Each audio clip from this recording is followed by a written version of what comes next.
Okay guys, 97 Ford F-150 here, or E-150 here. It doesn't really matter that it's a 97 or an E-150. This is common on Fords, especially if you've ever had a heater core blow. So let me show you this. So you're getting air out the vents and you're getting air out the defrost and on the floor, but you're not getting it to your vents. You're not getting your air conditioner or heating to blow on your face. So here's the fix for it.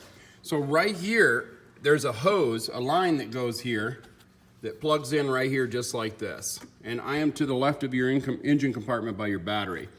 This line here has a tubing that runs along, goes under, comes out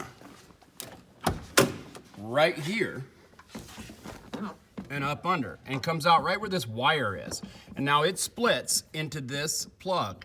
This plug plugs up there. The black one goes through the hole. The tan one goes to this pod right here. And that's what changes the direction for your vents.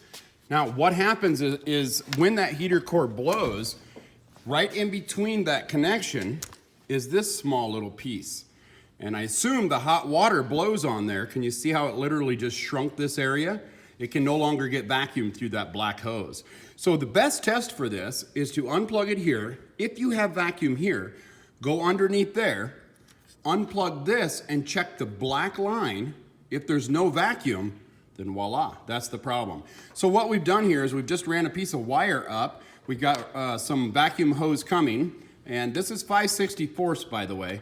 And so what you can do is get another 2-3 feet of 5/64, or if you want to splice it in, you can. We're getting a new piece because this is for a customer. The wire is here to tape the new piece to, pull it through, and then we'll make our connection back here, and voila, we will have air through our vents. So I hope this video helps you out. Please click like, please click subscribe, click on my name underneath this video for all my other how-to videos, and as always guys, enjoy.